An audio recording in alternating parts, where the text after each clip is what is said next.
Welcome to the Wealth Without Wall Street podcast, your guide to understanding how to get out of the Wall Street rat race and start your own mailbox money lifestyle. Now, don't let these handsome Southern draws fool you.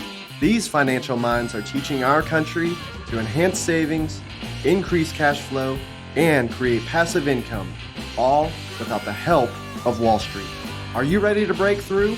Now here are your hosts, Russ Morgan and Joey Murray. Welcome. This is the Wealth Without Wall Street podcast. Your host, Joey, the Italian Stallion Murray, joined as always by Russ, the idea guy, Morgan. Okay, Russ, what's the favorite thing you've ever been called growing up? Nickname. Oh, the favorite nickname I've been called? Yeah. My only nickname, I don't know. I don't know if it's something I should share. This is like a secret. Because let us in. Come on. Well, I was called Skip for a long time. Okay. There's a reason. Well, in sixth grade, me and two of my buddies decided to skip school. It was the first time ever, right? You're like, yeah, See if you can get away with it. Yeah, my sister, I was actually living in a different city. We just moved. It was at the end of the school year, so that my mom didn't want to take me out of the school system. My sister was older. So my sister was finishing up high school. Actually, she was graduating that year. So she definitely didn't want to leave the last month and a half of her school. And so I would ride to school with her. And I'm sixth grade. And so she would drop me off at my friend's house. So that way then I would walk to school with them. And, brilliance at six. How old are you in sixth grade? I don't know. 12 years 11 or 12 years old? My daughter's 12 today. That's crazy. She'd be doing this stupid stuff. But so we had this brilliant idea. We're going to go in the woods. We're going to build forts and just have the best time, right?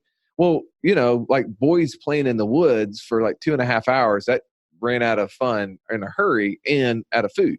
And so we're like, oh, well, we can walk to the little gas station and, get some Cokes and Snickers bars or whatever. And so we're rolling down. We get to the place, get all our stuff. I'm sure we had Pop Rocks and everything else you can think of. Yeah. And we're walking down this little country road, right? Because I was going to school out in the country. And all of a sudden this cop pulls up. He's like, what are you three doing? They're like, yeah, we're busted. And so he took us to the police station. The first time I ever skipped school, I get picked up by a cop car. They call my mom. She's got to come to the police station now in this other city, leave her job.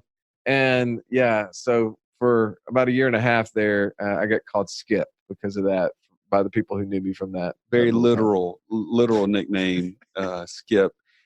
But at some point, you're actually kind of grateful that happened, right? Because yeah. I mean, if that did not happen, how many more? I mean, you've been Skippy. I mean, you'd have been that's right. I did skip school after that. Lesson learned. You don't have to ride in a cop car and go to the police station but once. It's okay, lesson learned.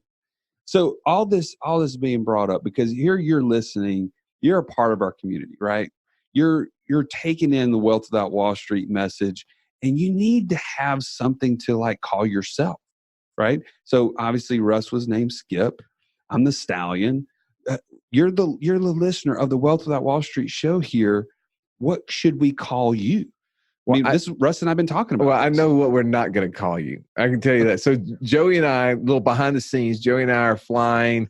We're traveling down to Orlando. We're having this conversation. There's this saying, that 5% of the people think, 10% of the people think they think, and 85% of the people would rather die than think. And this is something that we've had mentors share that with us. And so we're like, okay, well, I mean, maybe, you're listening to the show. You're a thinker. You're part of that 5%. Yeah. So what could we do? And Joey, you had one of the worst ideas for names off that 5%. Okay. I still don't think this is a bad idea. So if you think it's a great idea, you need to let us know. If you think it's a bad idea, you need to let us know. Email us. But okay, you're a thinker. You're in that 5%. So what else is like a 5%? I'm thinking a nickel, right? Is 5% of $1, right? And you're also trying to gain wealth. You're building wealth. You're trying to get that nickel back, right? You're trying to get money back. You see where this is going? So would you be opposed to being called a nickelbacker. Yes, you would. I mean, you want to be a nickelbacker. Nobody wants to be a nickelbacker. Why is that? Nickelback doesn't want to be a nickelbacker. I mean, that Nickelback, like, I don't know how you can like be a band and now become such a big joke. Like they've had success, but like you can't watch like College Game Day without seeing like signs of saying like, Nick Saban listens to Nickelback or something. I mean, this is a joke. Nobody wants to be Nickelback. But you don't have to listen to Nickelback to be called a Nickelbacker. Okay. Well, I'm not going to ever call you a Nickelbacker. Okay. Well, if you like the name, let us know. If you don't like the name, let us know, because we need to kind of even this out. Russ and I need to kind of put this thing to bed one way or the other. But that is not what the whole point of our show is today. Our show is actually bringing on a listener of the show, a member of the community, and a client of Wealth Without Wall Street, Tal Simpson. And he's going to share with you some real insight on how we can get deeper into real estate and some of the profit centers that real estate provide to us that maybe you didn't know that you did want to know. No, you're going to be shocked by the numbers behind the deal when he breaks this down. I mean, things that you never would think are profit centers in anything else are profit centers in real estate. So I don't want to give it all away. Let's jump into this episode with Tal Simpson. Have you been listening to our podcast and wondering, am I the only person that knows about infinite banking? Or what about the 5 pillars of Wealth Without Wall Street? How can I learn more? Now is your chance. You can join the community that is learning this across the country. Go to community.wealthwithoutwallstreet.com where you can access Q&As with all our podcast guests and live group coaching with some of the top experts from across the nation. And yes, I'm throwing in the Stallion and I in that. community.wealthwithoutwallstreet.com. Sign up. Welcome back. We have Tal Simpson, man. Thanks for being on the show. Well, now that I'm a podcast veteran, you're lucky that I worked you into my podcasting schedule. But yeah, I mean, are you like getting like autograph requests from all the local friends and family around? yeah, no. Yeah, when are you going to be on Bigger Pockets? I know that was coming up soon. Yeah, I'm trying to work them in. Yeah, he's been so busy with all these podcast appearances. Yeah, well, I mean, hey, you when you're on Wealth Without Wall Street, that it kind of circulates, gets around, and we expect hopefully when they invite you on and they ask, hey, who else should we have as a guest? You tell them Russ Morgan. Enjoy me. Okay. Tonto over here just waiting for to be brought along.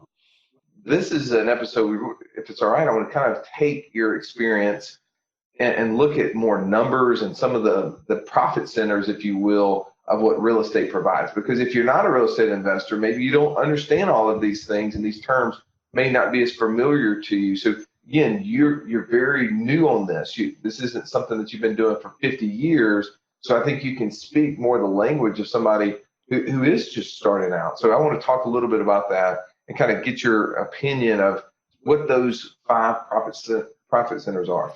Yeah, so this is, we can talk about all the mindset and the emotional, sappy reasons for why I wanted to get involved in real estate. It was once I started realizing the power of how much money you can make in real estate that really got me fired capitalism, up. Yes.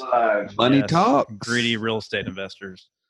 But yeah, it's the more that I've learned about the financial aspects of real estate, the more I see why the wealthiest people in the world own a lot of real estate. And if you've read any of Kiyosaki's books, this will resonate with you. But really, that the reasons, if I were to boil why real estate is such a attractive investment and asset class down to 3 things, it's debt, taxes, and inflation. Ooh. And these are, those are terms usually looked at. Those are scary words for the average consumer.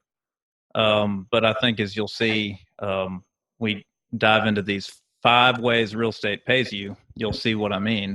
Yeah, that's pretty interesting. I mean, Joey, if I came to you and I said, I got a great idea for you. Here's my proposition. You ready? It's gonna include debt, taxes, and inflation. How excited are you? Yeah, chances of that being like a positive experience are pretty. Yeah, sign me up. Debt, taxes, and inflation. I mean, this is our government talking to us right now.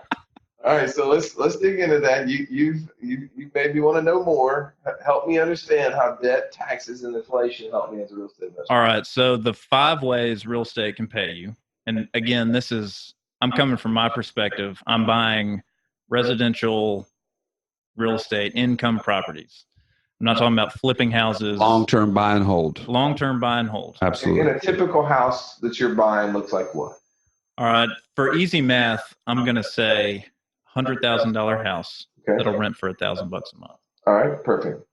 That's kind of a good. Not only is it easy math, but I think that would be a good. That's a good deal. Be a good purchase. That fits that 1%. 1% rule. Yeah. All right. So, you said there's 5 things. What are those? All right. I'll list them first, and then we'll go back and dive in. All right. Perfect. Tell me what you're going to tell them. Cash flow. That's the obvious one. That's the one that I think everybody focuses on. Right. Appreciation is the other one. Right. So cash flow being the difference after all expenses are paid. This is the money. This is that mailbox money that's coming into my pocket after I paid everything. Appreciation means the value of the property grows with time. Right. Depreciation. So we've got appreciation and depreciation. Okay. What depreciation refers to is the tax write-off that you get with real estate. So because real estate is property, just like you can write off, a computer for your business, depreciate it over 5 years on your taxes, real estate is depreciable too.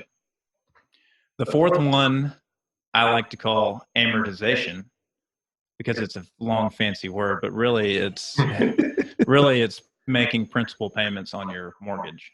You're just paying down the debt. You're gaining equity by paying down what you owe. Right. And then the fifth one is inflation. And that one takes a little bit of mind twisting. We all know what inflation is, but how it makes you money in real estate is fascinating and interesting. Well, which is amazing, because inflation is one of those things that, as we see the price of goods getting more expensive, we see inflation as a negative thing. Most people don't know, but if you go do a little research, you realize the price of goods going up is the result of more money printing, right? The more our government, more the Fed prints, Wait, Russ, are you saying that the government can print money? Yeah, I mean, technically, they don't even print it anymore. They're too lazy. They just put it add a zero on a screen. Just click a button. You click buttons now. But yes, that is how we create inflation. The more money in the economy makes the price of goods go up. So, which I've heard you call it before, termites in your wallet. Yeah, it definitely is eroding the purchasing power of our dollar. So I'm interested in how inflation will help me as well. So which one are we going to start with? All right, let's go with cash flow, because that's the fun one. I mean, start where the money's That's what it's all about, right? Let's get into cash flow. All right, so cash flow is what you have left over after you get rental income in, you've got expenses to pay, whatever's left over is cash flow. So what would you say that number is on that same $100,000? All right, so for typical $100,000 house that's rented for $1,000 a month, a quick rule of thumb that I use, so you've got operating expenses, which are taxes, insurance, property management if you hire a third-party manager, which we do, vacancy allowance, and then repairs. Right. And so all of those together average if you have one property, it could vary widely, but over a portfolio, on average, I found that that's about 40% of your gross income. If you're just going to use a ballpark rule of thumb. So $400 to $1,000 is going toward overhead. Yeah, and some of that is just, okay, I'm going to set some money aside for repairs or capital expenses. Because we know it's going to happen at some point, so you need to have a reserve balance for it. Yeah, a roof will cost $5,000, but only come around every 20 or 30 years. And then, again, like we use leverage, we use debt to buy and hold our real estate. So your debt payment, and again, I'm making the numbers I'm assuming here, which I don't think anybody challenge me that this is over aggressive or not conservative enough. I'm going to say you make a 25% down payment and you're getting a 30-year fixed loan at 5%. Okay. Which, by the way, I'm refinancing a rental property right now, and it's at 3.875%.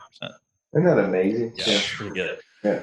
So 5% conservative estimate. You can put 20% down too. Sometimes you can even put less, but I'm going to say go with a little bit bigger down payment. So under those numbers, your debt payment's also going to come out to be about 40% of your gross income. Okay, so now we got 40 for operating expenses, 40 for debt repayments. That's 800 of our $1,000. Yep, 20% cash flow. Okay. So can we invent a rule called the 40-40-20 rule right now? Okay, I mean, let's do it. let's copyright it right now Okay, before we let's get off do the it. show. So 40-40-20, you're making $200 a month cash flow. All right, so in essence, and what the example you gave is if I bought a $100,000 house, I put $25,000 down Yep. to get it, and I'm making $200 a month, so $2,400 on $25,000. Yep. Stallion, give me the quick math on that. It's about 8%, 9%. That's not something I can do in my head. Well, good thing that I wrote this down ahead of time. Oh, Well, good. Well, we'll just ask you, Tal. What's the math on that? That's 9.6% cash on cash return. Well, there you go. Very solid. Very good. All right. Anybody could be happy with that. By the way, I love when you put You'd be happy with that. It's under 12%. That's right. Because you're guaranteed to compound 12% a year in the stock market. So why would you settle for 9.6%? But also that's only on cash flow. So that's only one. That's one. Of the 4 profit centers. That's- Okay. well, there's one. 5, but Oh, okay. I'm sorry. There's 4 more is what I meant Okay, to say. okay. That's why he's not doing the math. That's why I did it ahead of time. Exactly. Thank you. Well, he brought out his calculator to be able to figure out that. I just took my shoe off and looked at my toes. All right, profit center number 2. Let's move on. Asset appreciation. So, on average, nationwide over the last 30 years, I looked this up, that the average annual appreciation of real estate is 3.4%. Okay. And that's about right. It's something that kind of tracks inflation. Now, here in Birmingham, actually the last couple of years, it's probably been more like 8 to 10% a year. It's hot market. But Well, and that's where you're buying all your rental properties right now, is here in Birmingham area. that's right. We're lucky here that investing in your backyard works out. If you live in a much more expensive market, you're probably not going to be able You're to in get Colorado, these numbers. you're looking somewhere else. These are Birmingham numbers, okay? These are not Southern California numbers. Sure. Okay. So I'm going to plug in 3% appreciation. All right. Over the long haul, I think that's a very safe bet. So 3% appreciation on a $100,000 house, $3,000. You think, oh, that's a 3% return. Well, no, because you've got $25,000 in the deal, not $100,000. So a 3%, you get to enjoy the appreciation on the full $100,000, not just your 25%. So you go $3,000 of appreciation divided by $25,000 down payment. That's a 12%. That's pretty ROI. good. Yeah, that's pretty good. So add that to 9.6%. That's 2. You're what are we? 21.6% return already, and this is in year 1. Just 1 year. Yeah. This is 1 year, and I'm not even trying to account for compounded appreciation. Like, what if that $103,000 then appreciates another 3%? Right, because if you think about it, I mean, just using the rule of 72, that tells me it's going to double in 24 years. Yep. So my $100,000 house is going to be worth $200,000 in 24 years. And that's probably about right if you think back to how long? The mid 90s. Yes. That's probably about right. So, profit center number 3. This is a fun one. Depreciation. Yeah, this is going to take a little bit more explanation. Okay, so it may not be a surprise to you that you can depreciate Yeah, I think people know business that. real estate, on your tax return. The standard, and I've got some cool nuggets to throw in here too that'll boost this number even more. But the standard depreciation of real estate is a 27.5-year amortization, which works out to, you can write off 3.6% of the improvements to the land. So for $100,000 house, maybe the land's worth $20,000, the building's worth $80,000. Right. That's pretty reasonable standard breakdown there. So if you're just doing standard depreciation over 27 and a half years, I've got 3.6% of that $80,000 improved value. Trying to read my chicken scratch here. It's $2,909 a year of depreciation in year one. So then you have to apply. Repeat that number one more time. Okay. $80,000. $2,200 and how much? $2,909. So almost $3,000. So if my income is $2,400, right? Net income, right? After my debt You're talking repayment. about the cash flow. My cash flow. My Right. cash flow is $2,400. And then I get to turn around on my tax return and put a $2,900 negative on there. Yeah. Okay. I see. That's an easy math problem for you there. Yeah. Joe, you get that one? I took my other shoe off, That's I got it. That's called a paper loss, but a real gain. Okay. And so I just, for the sake of plugging a number, I said, let's go 35% tax rate, combined federal and state. So if you're writing off $2,909 at 35% tax rate, that is, at least in this scenario, $1,018 of actual dollars, not tax write-off, but you're saving, because this would be at your marginal tax rate. So that is, $1,018 divided by your $25,000 investment. That's another 4.1% ROI. Okay, so for adding them up, for those keeping track at home, We got 9.6 cash flow. right? We got 12% appreciation. Okay. We got 4.1% ROI 25.7. on depreciation. Okay. There you go. All right, now here's the cool nugget.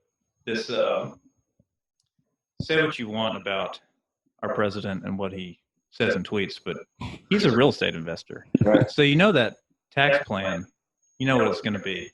Yeah. There are various, and by the way, the best resource to hear what I'm talking about right now, Tom Wheelwright, Yeah. Robert Kiyosaki's CPA. Yeah, it's another That's what I'm great podcast. I Yes. listen to the Wealth Ability Show. Yep.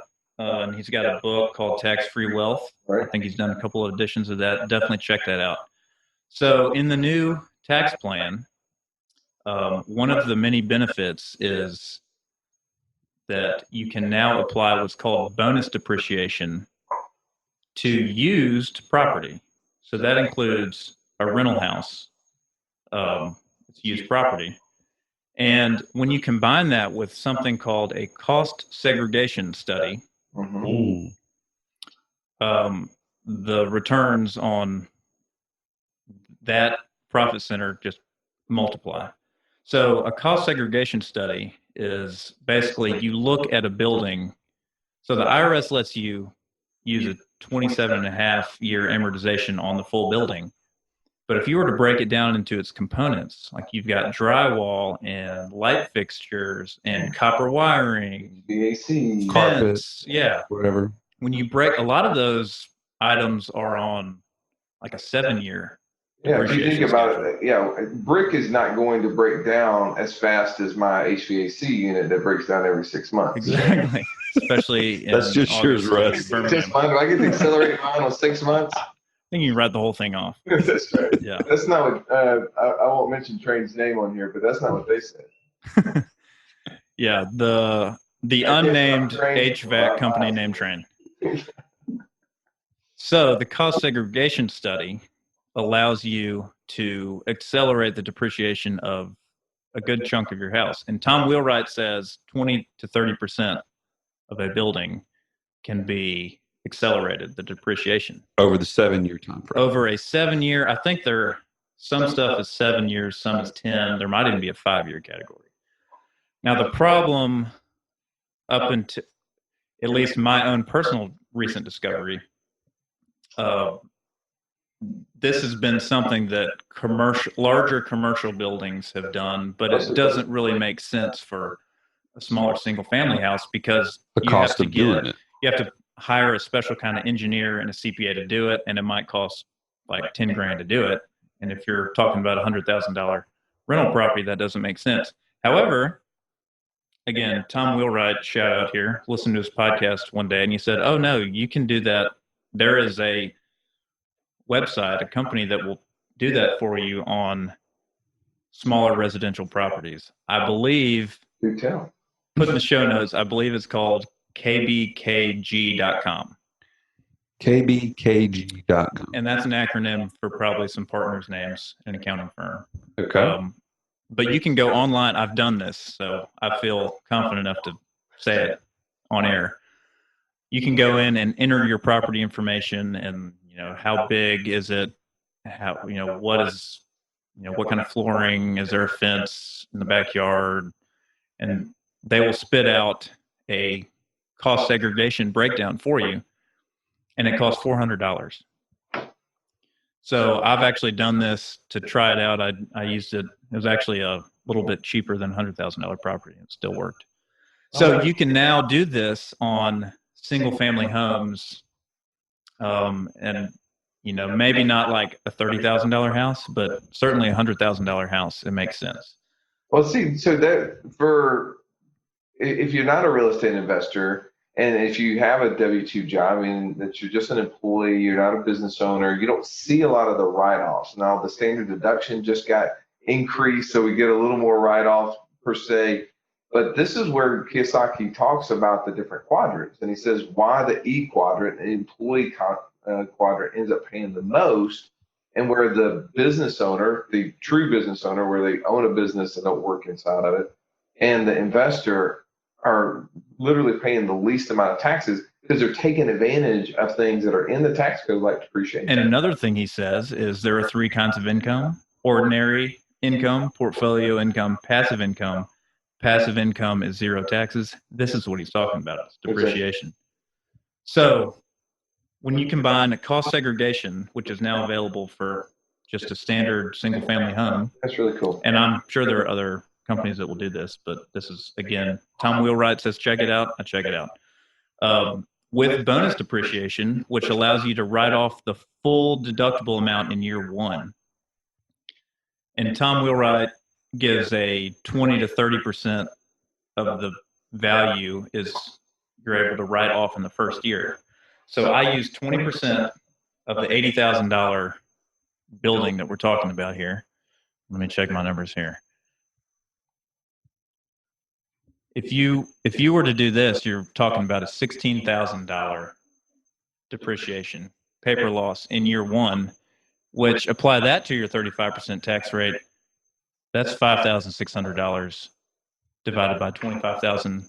That's 22.4% return on investment. Wow. So this is where, but just for anybody keeping up, we're at 48.1% return with all those things you just mentioned in year 1. I feel like that's pretty solid. 48% return. Get anybody excited? Yeah. I mean, unless it's like a return home on a airplane, yeah. That's my percentage of landing or coming back. Yeah, but no, that's amazing. All right, so these are value bombs. You're dropping value bombs. So even like take out cost segregation and bonus depreciation, I've got just your standard depreciation tax benefit of an extra 4% return on your money. So let's dive into the fourth one. So so we're heading towards 5. So far we've done 3: cash flow, appreciation, depreciation, and now you start getting into debt. Debt. Okay, let's talk about debt. It's a 4-letter word. Yeah. It is a 4-letter word. It is. Amortization, which is just paying down the principal balance of your loan. So on this loan that I concocted for this scenario, 5% rate, $75,000 loan. In the first year, which is the worst year. Right, first is the worst. The average, if you just take the midpoint of the first year, it's about $98 a month principal pay down, which doesn't sound that alone is not that exciting, but that's a $1,176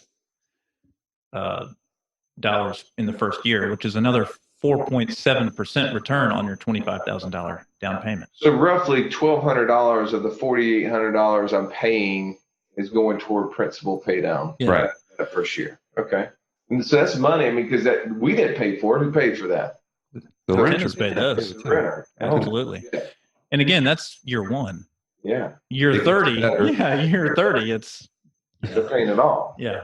I didn't do that math, but you can imagine. And in your personal rental properties, right? So you came on the last show. We talked about going from 0 to 64, and your model is all long-term single-family residential properties. Is what you're acquiring. When you say long-term for you as a real estate investor, what does that mean? Well, I've been doing this for a year and 9 months. But how long are what's your strategy to hold? I don't even know. Like a long time. There's another, we could do another show on long-term strategies, but there's something called a 1031 exchange. Right. 1031 being the section of the IRS code that allows for like-kind exchange.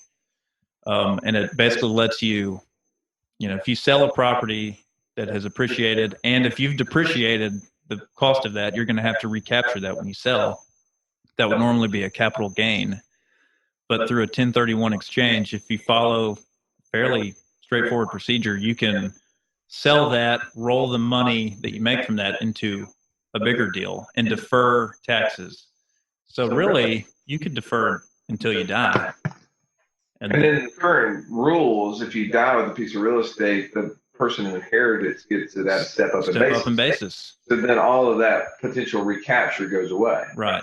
Okay. So when you're talking long term, you may not hold a particular property forever. But you're looking at this as holding the gain. So when we talk about life insurance and the use of life insurance and the way personally borrowing against life insurance policies, and people will say, oh, well, if I ever lapse that policy or ever cancel that policy, then I have to go back and pay all the taxes on it.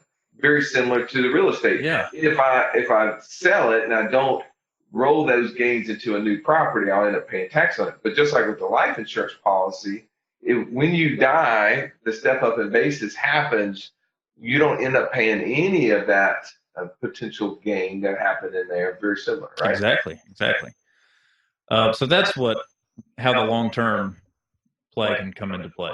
All right. So speaking of long-term, you get the last one, the fifth one here we're going to talk about, and we mentioned termites in your wallet. So walk us through inflation. All right. Inflation. How does that benefit me? All right. So you take out a loan, do a 30-year fixed loan. Let's say I think in this scenario, the payment was like $402. Yep. Right. So $402 is your payment in month one. What's your payment in month 359? 402. 402. It's the same. Okay. So 30 years. Unless greedy mortgage guys like Joe over here get a hold of them. Right. That's my past life. Come on. I've moved on. Yes. The mortgage, if it's a 30-year fix, it's going to be the same if I ever refinance it. So 30 years from now, if you had the opportunity to pay for things based on pricing today, would you take that deal? Yeah. Every time. Yeah. The Toyota Tundra I bought last year would be a fraction of what its cost was. So, like we said, 40% roughly of your income from a property goes towards your debt payment. So you're talking about 40% of the cost, and really, half of the expenses on the property are fixed for 30 years. Meanwhile, the purchasing power of those dollars is getting eroded by, let's call it 3%. I think that's more than generous. 3% inflation over 30 years. So in year one, this is kind of hard to calculate. I need one of your fancy calculators to do it properly. But year one, 12 months of $400 a month payment is $4,800 a year. Right. If you apply 3% inflation over 30 years, that should be 11,000. Oh, I didn't write this one down. 11,600 something for the same for the same property, if you didn't have fixed term debt, if it rose with inflation, you'd be paying $6,851 more in year 30 than year one. Let that sink in. All right. So, and another way that my brain thinks about that same inflation. So, one, the purchasing power of that dollar has been eroded. So it doesn't feel like a $400 a month payment anymore. It feels like a fraction of that, right? So if we did it in reverse, right? If we said, what is a $4,000 or $4,800 payment or $400 a month payment feel like in 30 years? It feels like probably $100. Yeah. And meanwhile, rent, just like everything else, rises with inflation. Right. So now my rent that started out at $1,000 a month, I know in 24 years, if we're keeping at that 3% because of the rule of 72, that my rent is no longer 1,000, my rent's 2,000 a month. That's right.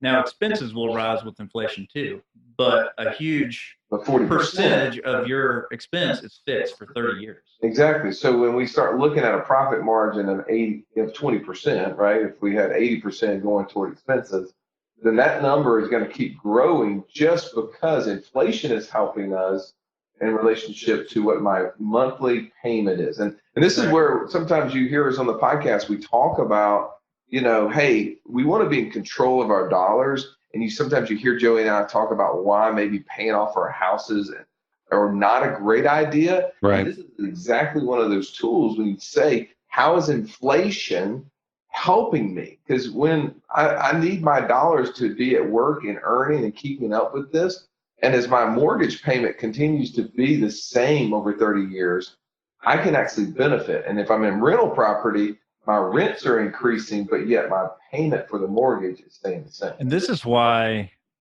a lot of investors with a lot of wealthy investors who have a lot of money, they don't even care about cash flow. Right. Because of the inflation hedge, the tax benefits, and the gradual appreciation of the asset over time. Well, back in the early 80s, and this is where Kiyosaki was getting into it, there were some rules that govern LLCs and other things where literally the tax benefits, they were buying properties that were negative cash flowing. Yep. That had so much tax benefits when in the early 80s, the tax rates were pretty high too, 50%. Yeah. Where they were actually buying property to lose money on purpose because they were gaining from a tax perspective. And that's where, I don't know, most people don't know this about life insurance, but where you used to be able to put as much money as you wanted to into life insurance. But when all those rules changed with the LLCs with tax for real estate, all of those real estate investors for a short period of time were advised by the tax attorneys to flood all that cash flow into life insurance. And because of that whole kind of loophole got shut down, and that's why we have limits to how much money we can put on in a policy in any given year. Yep. Well, so man, this has been amazing. I mean, I knew you started out saying we would be shocked by this information. I can say this is very eye-opening to me. Debt, taxes, and inflation. I mean, I would have never thought those things were on our side. Yes, these are good things. So thank you for sharing this with us. Any last thoughts about these from a profit center perspective in terms of how you're viewing this in your own portfolio? I invest for cash flow. So I make that the priority. And I strongly recommend.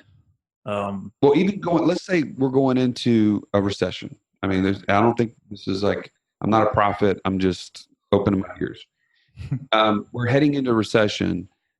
You're still buying properties right now. Absolutely. But if you're focused on cash flow, do you have to wonder or worry about that coming recession? I think cash flow is what keeps your head above water, even in troubled times. If you're counting on appreciation, you can get screwed because leverage works against you too. Right. If it goes down 10% and you're levered at 4-to-1, right, that's going to work against you. That's why if you invest for cash flow, you'll be able to hold on to your properties. And your cash flow may go from $200 to $50, but as long as you're positive or not underwater, then you can ride out the appreciation part of that. Exactly. And during the good times, you just enjoy the cash flow. That's right. Well, Tal, this is amazing. If you're not already a member of our community, make sure you dive in there. We do have a segment just for real estate. We call it Biggest Pockets. Pockets. Tal's a member. You can hopefully connect with him and others who are focused on ways to grow their wealth without Wall Street within the real estate environment. And as always, we thank you for listening to the show. This has been the Wealth Without Wall Street podcast. Don't forget to subscribe to the show to break free of the Wall Street mindset and begin building wealth on your own terms in places you understand so that your wealth will never run dry. See you next episode.